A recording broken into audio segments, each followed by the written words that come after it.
Hi, welcome to Talking Books and Stuff, the program that talks all about books and writing and stuff.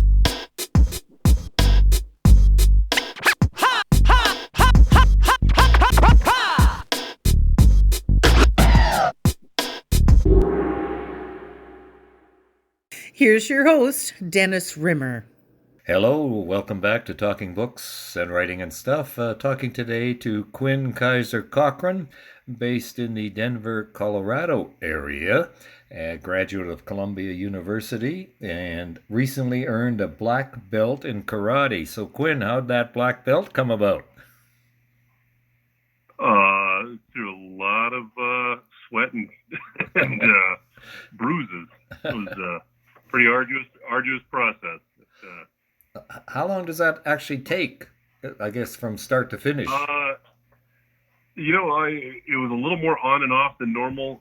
It was a non-linear 7 years because I had two shoulder surgeries in the interim, old college football injuries that sort of reasserted themselves in my mid karate. So a non-sequential 7 years.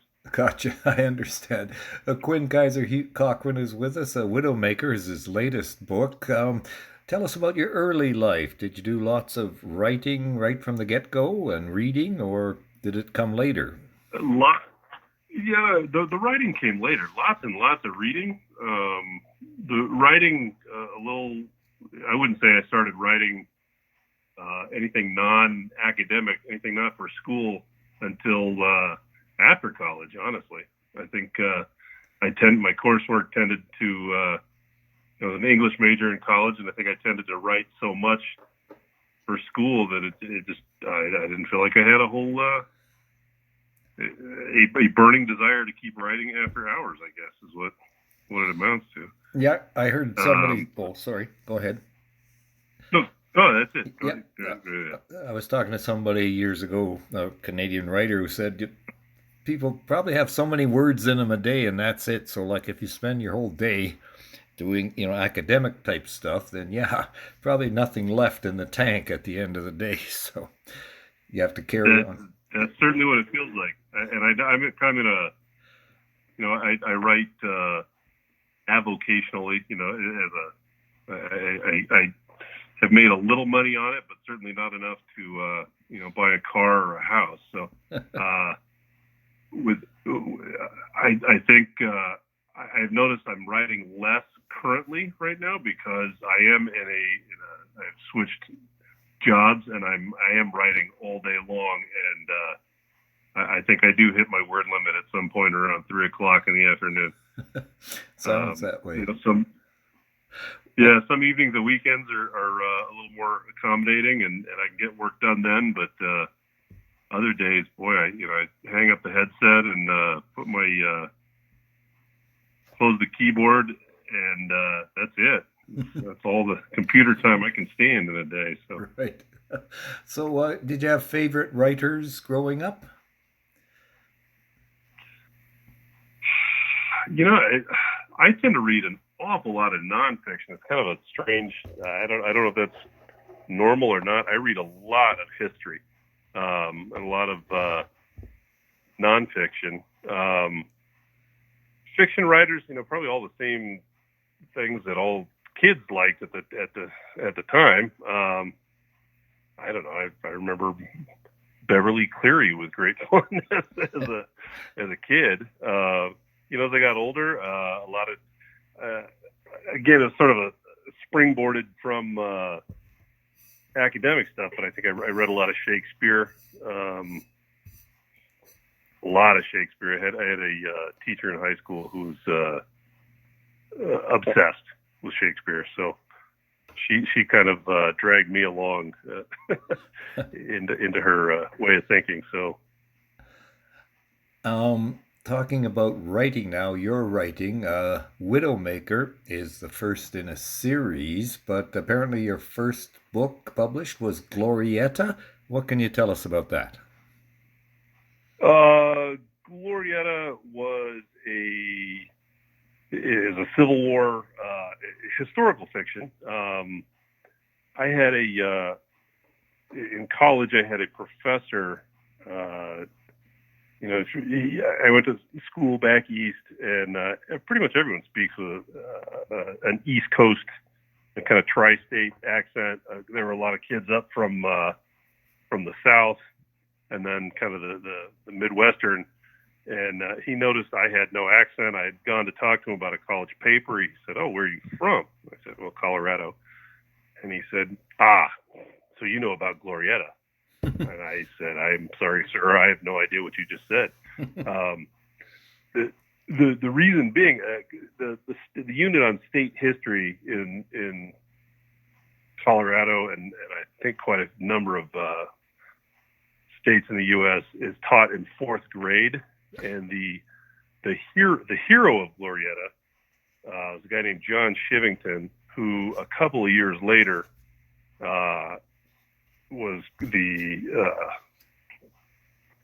perpetrator of a gross miscarriage of justice against Colorado's Native American population, and so I think it's kind of hard to reconcile those two things. You know, we have a hero of a Union-led battle against the Confederacy down in New Mexico. He's definitely the bad guy in the Sand Creek massacre. So I think they just don't even touch the subject. Like I literally did not know about Glorieta. I didn't know anything about it. But basically, Confederates invaded New Mexico, hoping to kind of spread westward and capture a warm water port in California, and thereby circumvent the Union blockade that was strangling Southern commerce at the time. And a band of miners from Colorado kind of got together and marched, from Denver to more or less Santa Fe, roughly 360 miles, I believe, in 13 days through two blizzards, and didn't really win. It was sort of a tactical delaying action because Shivington had split off and taken his troops over a hill. But they came across the Confederate supply train and destroyed all their supplies. So after the Confederates returned from the battlefield, they realized they were stranded hundreds and hundreds of miles from their base with virtually no supplies left. So it was kind of a running battle back to the Texas-New Mexico border without supplies. So there's a lot of starvation and hardship, and it was a good story. I don't know that I did it all that much justice. I think there are very good things in my book, but it's it's like a pancake. The first one in the batch is either undercooked or overdone, and you just kind of throw it out there because it's tired of seeing it on your screen. And that brings us to the current book, which is The Widowmaker. Is it Widowmaker or The Widowmaker? Widowmaker. Just no. Right. So I got it right in front of me, but I wanted to make sure I wasn't missing something. And it's about a guy called Shepherd Sunday, who's back from the Spanish-American War. So this is in the early 1900s. Tell us his story. How did you come to discover a character like this? A couple of things. Well, among all the things I read as a kid, I always read is Western mining history. That probably started because my father was an engineering geologist and was very, very gracious in taking his kids with him out to see old mining camps and kind of, abandoned mines way up high, and, they just sort of capture your imagination. And then in the course of that, I read about a town in Nevada called Delamar, and Delamar's nickname was the Widowmaker because there was no water to be had within miles of the camp, and relatively late when mining was becoming quite sophisticated in terms of mechanization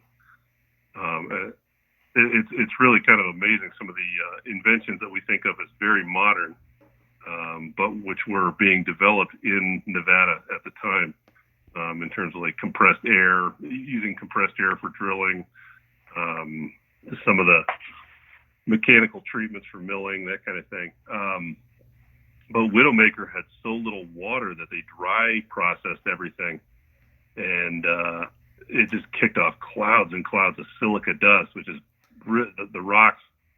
The native rock there is a kind of quartzite that has so much silica in it that when you grind it up like that into dust, it's basically like powdered glass.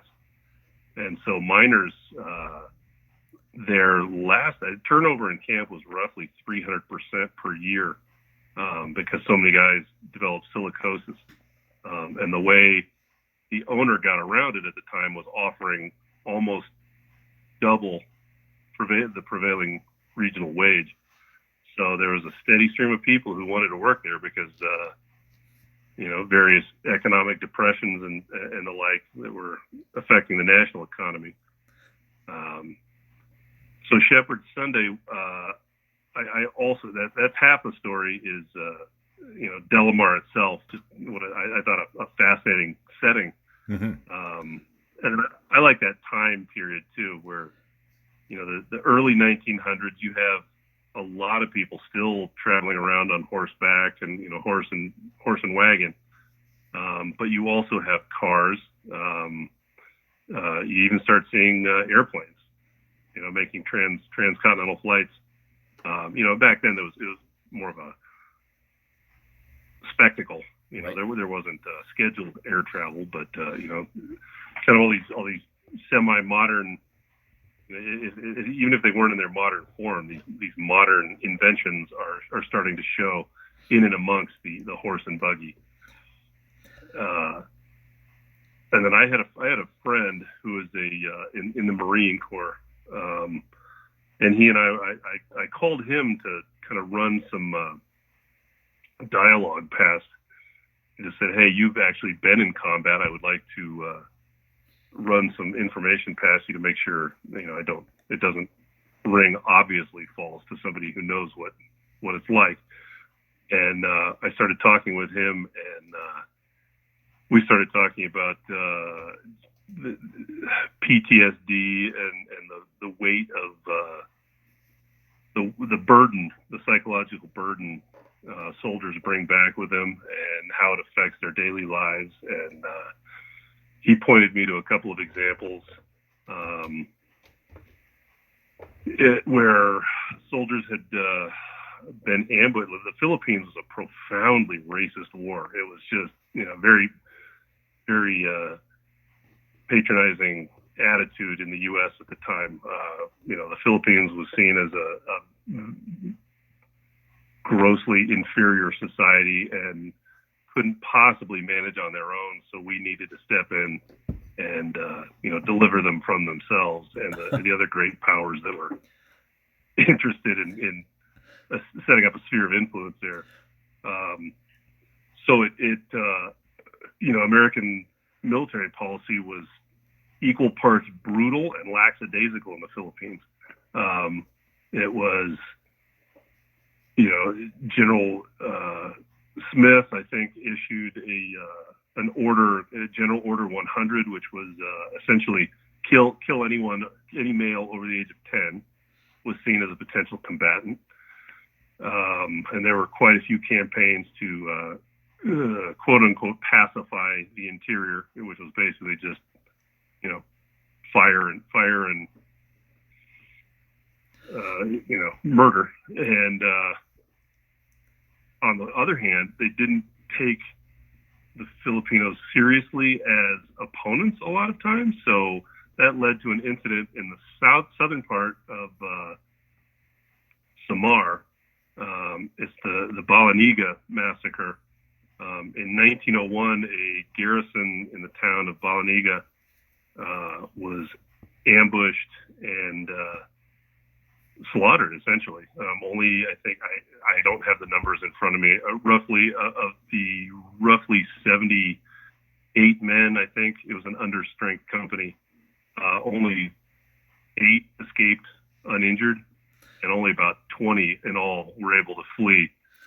And it was the 9/11 of its day. The New York the New York Times gave it, their biggest headline possible, like company wiped out. It was just it was shocking to Americans that this could happen. How could an inferior people do this to us? Right. It's quite an eye opener. So this guy's coming back. Shepard Sunday, my character, is coming back, and he's carrying the burdens of having survivor's guilt, PTSD, kind of that a thing a lot of soldiers returning from Vietnam experienced as well. 50 years later, when they'd come back and they weren't very popular. The public tended to conflate the soldier with the conflict, and so they were scorned and that kind of thing. So that is how he came about. It's just kind of a lot of influences. And now we find him as a detective, kind of, in a dispute. Yeah, it's a dispute between. Yeah, in the old. Oh, go ahead. Go ahead. Sorry, Joe. Yeah, it's a dispute. It sounds like between the owners and union, and then everybody else gets involved, and the whole thing seems to go to kaplooey. Yes. Yeah. Labor relations were pretty fraught at that time. Workers had relatively few rights. They had no rights, honestly. It was whatever they could bargain collectively. So into the breach came organizations like the Western Federation of Miners, later on the Industrial Workers of the World, also known as the Wobblies. They were the more radical element. The WFM was honestly analogous to today's United Auto Workers, mostly concerned with wages and hours, pay, that kind of thing. So the IWW was a bit more radical. They were kind of interested in upending capitalism altogether, and so ownership didn't think much of them. And when here in Delamar, when there's several disputes going on at once, but the owners would rather the unions and their agitators were taken out of the picture. So there's kind of a slow, clandestine campaign of kidnappings and beatings, and deportation is probably not the right word because they're not being taken out of the country, but definitely being shipped by rail to the state line and kicked out.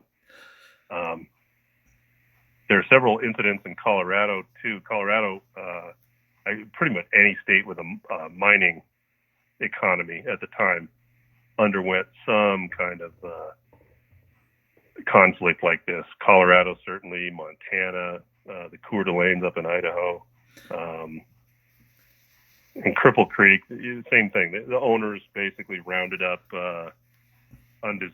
what it termed undesirable citizens, put them in boxcars and shipped them to the Kansas line.